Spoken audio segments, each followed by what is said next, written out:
Bom, vamos lá. Hoje nós vamos conversar sobre um assunto, como a gente costuma falar, precisamos conversar sobre o elefante que está no meio da sala. Não é um assunto fácil, não é um assunto que não vai gerar polêmica. Eu sei que vai, mas a pedidos vamos conversar sobre esse assunto. E confesso para vocês que até então eu estava sim querendo falar sobre isso. Por que eu estava querendo falar sobre esse assunto? Porque, de certa forma, é um assunto que o reflexo disso tudo, o resultado final, vai bater sabe aonde? Lá no meu consultório. Vai bater sabe aonde? Em algumas dificuldades que nós temos depois que tratar com as crianças. Pois bem, que assunto é esse? O leito compartilhado, ou seja, o fato de muitas crianças dormirem na mesma cama dos pais. Aí você vai falar assim para mim, mas Débora, não é bem assim. Então eu já falo para você agora, não é bem assim, eu que digo. Vamos ficar bem tranquilos, não ergue as suas barreiras, tente tirar ao máximo as suas barreiras em relação a esse assunto, no caso de ataque ou defesa, que eu também farei o mesmo. Como eu sempre prometo para vocês, o que eu trago aqui para vocês são fatos baseados na minha experiência clínica, são fatos baseados em estudos científicos que eu tenho e também, acima de tudo, como eu sempre falo, baseado sempre na Palavra de Deus. A Palavra de Deus, para mim, eu sou cristã, ela é sempre o norte, ela é sempre a norteadora principal das minhas ações, das minhas falas e daquilo que eu trago para vocês como conhecimento.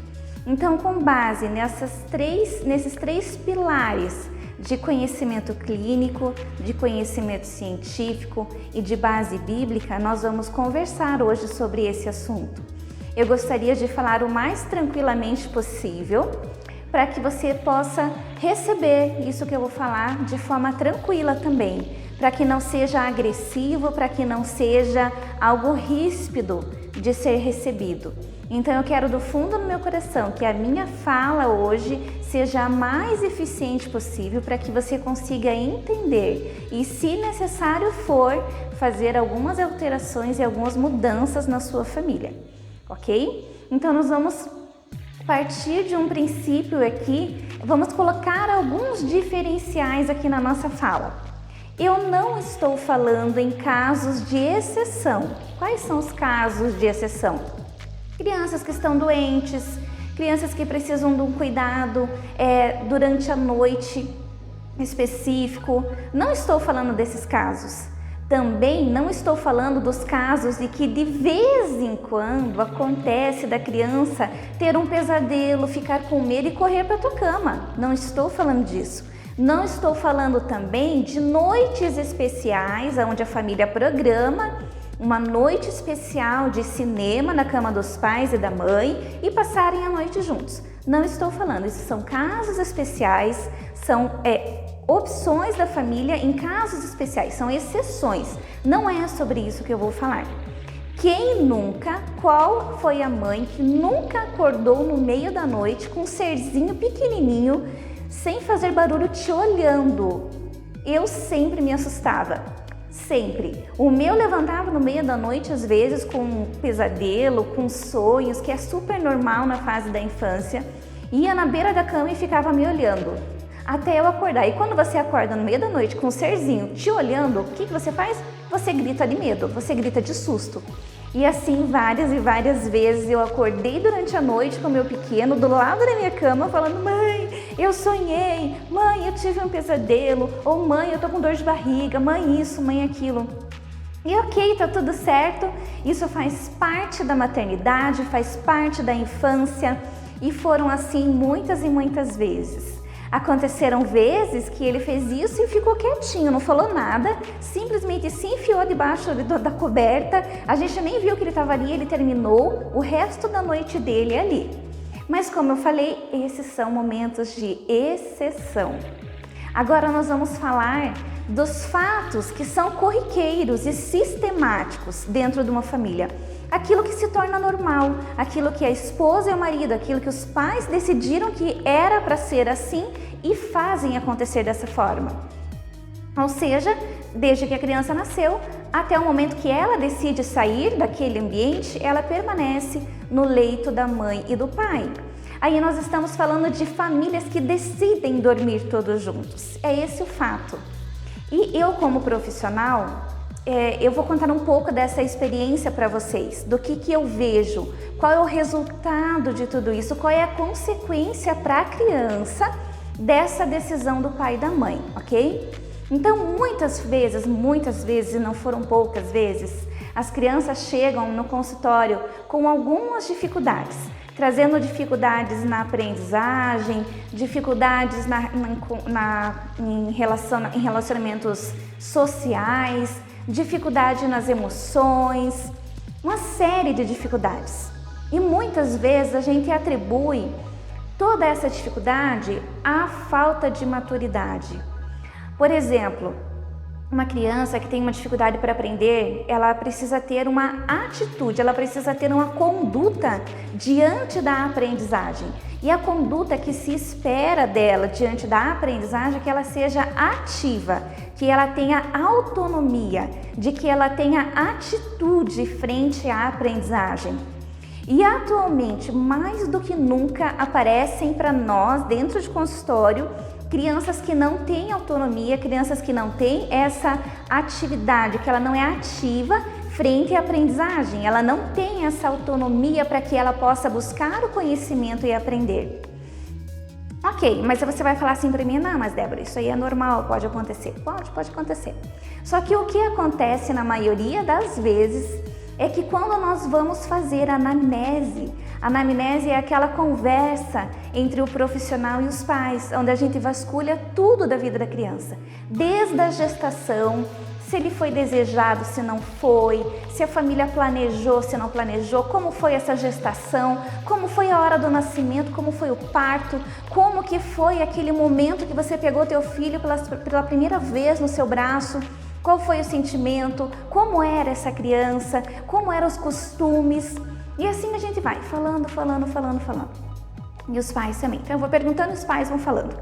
E qual é a minha surpresa diante disso tudo? Que a maioria das crianças que têm uma dificuldade frente a situações de aprendizagem são crianças que estão totalmente ligadas ao pai e mãe. Elas estão num movimento simbiótico que nós chamamos. O que é a simbiose?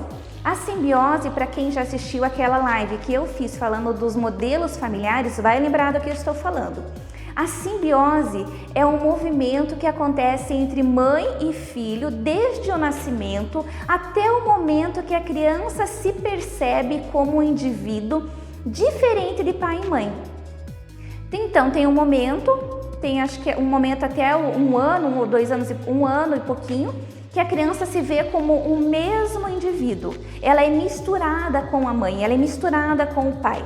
Existe uma relação simbiótica.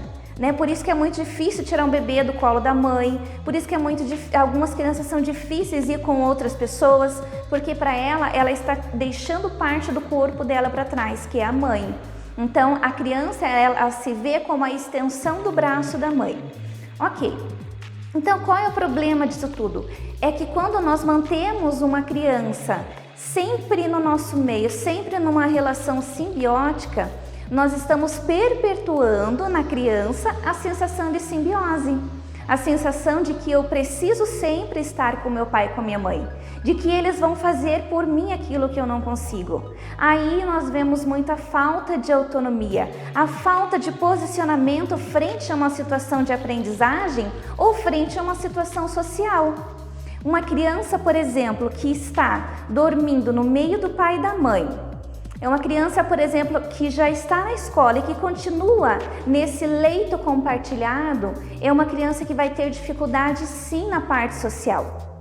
Aonde estão meus outros braços aqui, meu pai e minha mãe, para que possam fazer por mim, para que possam se relacionar por mim, para que possam buscar conhecimentos por mim.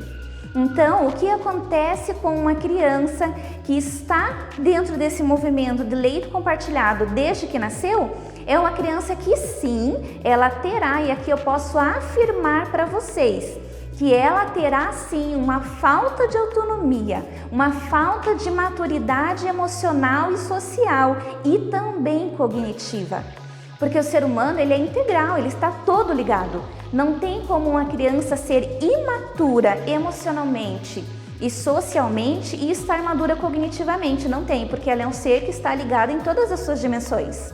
Então, a criança que está nesse movimento do leito compartilhado, ela vai ter sim sérias dificuldades em todas as questões. E eu estou falando para vocês com conhecimento de causa. Bom, o que mais que essa criança vai ter? Qual a dificuldade mais que ela vai ter?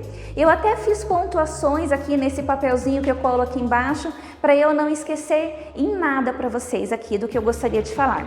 Ela não reconhece limites territoriais e limites hierárquicos. O que é isso? Bom, se dentro da casa dela, o quarto que teoricamente seria o quarto do pai e da mãe também é quarto dela, o quarto dela, que teoricamente tem somente as coisas dela lá, não é um quarto dela, mas é um quarto que não tem muita característica, então é uma criança que não vai reconhecer o território, não vai identificar esse território como sendo um espaço somente dela.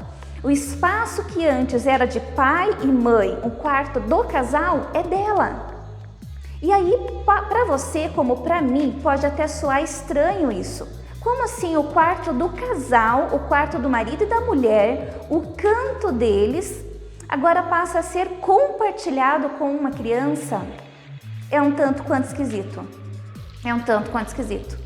E nesse momento você pode estar pensando assim, mas olha, a gente faz isso porque a gente ama tanto essa criança, a gente quer educá-lo de forma afetiva, de forma como um aconchego. Eu não duvido disso, eu não duvido. Só que a gente precisa entender quem é essa criança, qual é o desenvolvimento dela, quais são as dificuldades que isso pode gerar na vida dela. Com base na ciência e com base principalmente hoje aqui na Bíblia. Eu vira e mexe, eu vou falar como profissional e vou falar também como pastora. Eu não tenho como deixar isso de lado. Uma criança que não reconhece dentro da sua própria casa que o pai e a mãe têm um espaço que é deles, não é da criança. Ela não sabe respeitar o limite dos outros. A criança que tem o seu quarto, que os pais têm o quarto deles, ela vai conseguir identificar, opa, esse espaço não é meu. Eu preciso respeitar esse espaço, ele não é meu. Esse espaço é meu, o meu quarto é meu, esse quarto, esse espaço é meu, mas esse não é meu. A criança que não tem isso bem identificado, ela não vai respeitar nenhum espaço porque tudo é dela. Tudo é dela. O quarto que antes era do pai e mãe, agora é dela também. Ah, então lá eu mando também. Agora, outro ponto, rotina. O pai e a mãe que fazem essa questão do leito compartilhado. Duas questões aqui. Ou o pai e a mãe não vão ter o seu tempo sozinhos depois que as crianças vão dormir, porque eles vão ter que dormir junto com as crianças e no horário, porque a criança precisa dormir até 9h30 no máximo. Estou falando aqui com base científica e não em achismos, tá? A criança precisa dormir até 9h30 no máximo, para que ela consiga aprender o que ela viveu durante o dia, para que ela consiga evoluir na sua parte cognitiva, para que ela consiga aprender. Criança que dorme após esse horário pode ter algumas sérias perdas cognitivas e de saúde também, tá? Mas isso é caso para um outro vídeo. Se os pais estão respeitando o horário da criança dormir, isso significa que 9 horas todo mundo tem que estar na cama. Pai e mãe também tem que estar na cama. E a criança também. Se os pais não estão respeitando esse horário da criança, isso quer dizer que a criança está acompanhando os pais na rotina dos pais.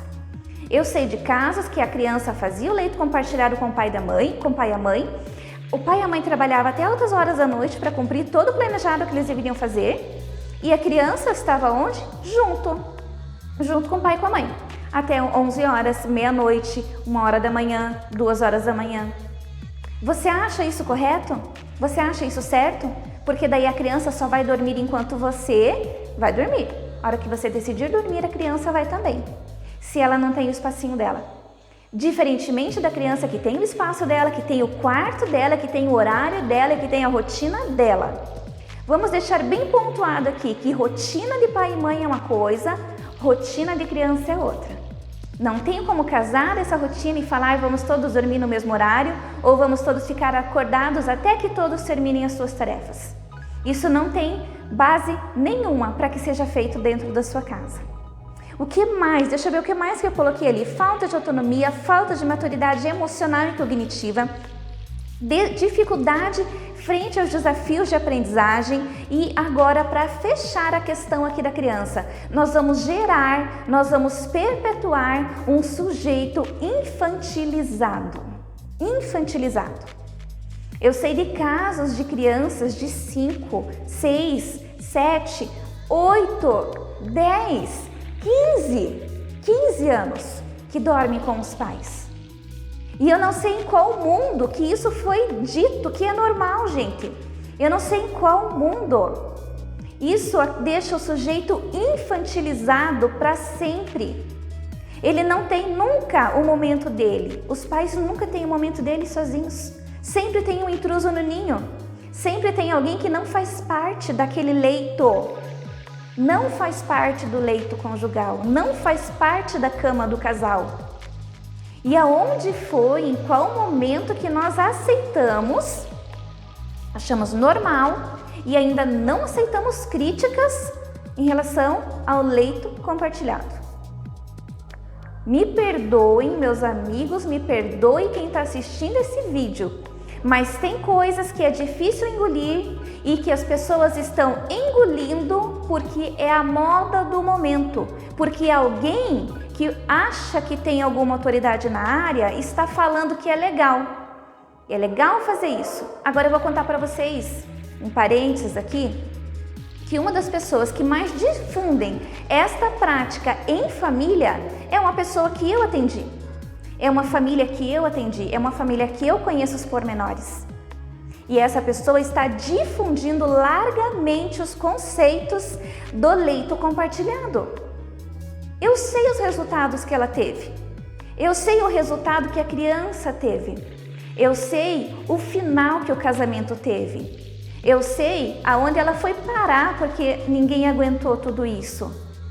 Mas ainda continua levantando uma bandeira do leito compartilhado e tentando embasar com bases científicas. Então eu deixo aqui nesse grande parênteses que eu fiz um alerta muito grande.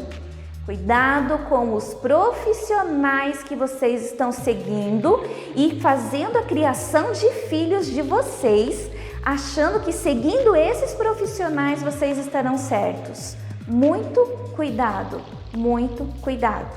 Não falarei nomes aqui, obviamente não. Mas eu sei daquilo que eu estou falando.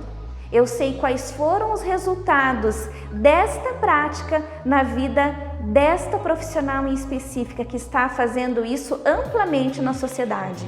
E eu digo mais, o quanto tem estragado famílias essa prática do leito compartilhado. O quanto tem estragado famílias. Famílias que vêm até mim, famílias que pedem ajuda, famílias que eu tenho atendido, eu tenho sido pontual, eu tenho sido muito enfática no que eu tenho falado. A criança precisa de rotina, a criança precisa do espaço dela, os pais devem se respeitar porque eles têm que ter o espaço deles. Isso é um respeito ao casamento. A família que consegue voltar ao normal e colocar rotina bem estabelecida, horário estabelecido para dormir e para acordar e para se alimentar, horário para fazer tarefas, horário para brincar, horário para não fazer nada. As famílias que têm feito isso, elas têm tido ganhos extraordinários. Eu recebo muitos e muitos testemunhos para mim falando, olha, Débora, muito obrigada por essa orientação que você me deu. Foi isso que você falou comigo que me tirou o chão, mas você conseguiu trazer de uma forma que fez sentido. Hoje os meus filhos têm horário, eles sabem no momento que eles dormem, hoje eu tenho cama com meu marido, hoje nós temos um relacionamento diferente, porque a criança vai dormir e nós podemos sim ter o nosso momento de marido e mulher, coisa que nós nunca tivemos depois que os filhos nasceram. Os profissionais que vão falar para vocês assim, ó, façam leito compartilhado porque isso é bom para a criança, estão pensando somente na criança. Eles não estão pensando no seu relacionamento com o seu marido, com a sua esposa. Eles não estão pensando no seu casamento, porque eles não estão nem aí para isso. Eles estão com o foco na criança. Eles estão com o foco no reizinho da casa. E como vocês me conhecem, eu não acredito nisso. A Bíblia não fala disso. A Bíblia não nos ensina isso. Nós, como filhos, não estamos na mesma posição do que o nosso Pai, que Deus. Existe uma posição hierárquica, Deus Pai, Deus Filho, Deus Espírito Santo e nós, os filhos. Você concorda com isso? Pois é assim, a Bíblia não fala que nós estamos acima, que nós estamos mandando, que nós estamos declarando as coisas da forma como, se Deus quer da minha vida, não, eu vou decidir que é da outra forma. Não, Deus é o meu Pai, Ele decide a minha vida. A Bíblia fala que o coração do homem pode fazer planos, mas a decisão final vem de Deus. Isso nos fala que eu, como filha, não decido praticamente a minha vida sem antes falar com o meu pai. E por que os nossos filhos estão decidindo coisas dentro da nossa casa, como se estivessem no mesmo nível hierárquico do que pai e mãe? Isso não tem base científica, eu já vou contar para você, e não tem base na Bíblia. O porquê que uma criança não tem base científica nenhuma para que ela tome boas decisões diante dessa situação? Porque a corrente que conta, que prega o leito compartilhado, vai falar assim: não, mas a criança vai chegar um determinado momento que ela vai decidir sair da tua cama. Aí eu vou tirar o teu tapete e vou falar assim, vou acabar com o teu mundo, porque a criança nunca vai decidir sair da tua cama. Ela vai estar com 20 anos, ela vai estar ali na caminha dela, junto com você e com teu esposo. Sabe por quê? Porque a criança, ela é egocêntrica. Isso a ciência traz, a criança é egocêntrica. O que é isso? Egocentrismo é quando tudo é baseado em mim. A criança, para ela é o centro do mundo, ela é o centro do universo. Tudo tem que girar em torno dela. Ela é egocêntrica. O pensamento dela é um pensamento egocêntrico. Por que ela não vai tomar decisão de sair da sua cama, da cama do seu marido, de uma decisão bem tomada? Porque o cérebro dela, a parte do lobo pré-frontal, ainda não está funcionando da forma correta como deveria. Então, isso quer dizer que o pensamento refletido, as decisões tomadas de forma racional, ponderadas e pensadas, a criança não tem. Quando é que ela vai decidir, então, sair da sua cama? Nunca. Por quê? Porque ela é egocêntrica e o cérebro dela não está formado para tomar esse tipo de decisão. A decisão que ela vai tomar é, tá gostoso para mim? Então eu vou ficar. Então aí você tem um reizinho dentro da tua casa que você vai ter que cuidar desse reizinho e você vai cuidar para que ele nunca se frustre. Porque um rei que se frustra, olha, é a pior coisa que tem. Então, meus amigos, muito cuidado, muito cuidado. Até aqui nós falamos de criança, agora nós vamos passar para um outro ponto falando de pais, nesse momento do leito compartilhado. Mas eu vou fazer um segundo vídeo, então temos aqui a parte 1 falando das consequências para a criança. As consequências para a criança, aqui nesse vídeo na parte 1. Então, vamos relembrar? Falamos das dificuldades em todas as dimensões da criança, cognitiva, funcional, social e emocional. Falamos da infantilização, falamos da falta de reconhecimento territorial, da falta de limites, falamos de várias coisas aqui. E agora me aguarde que nós teremos o segundo vídeo falando agora das consequências para os pais.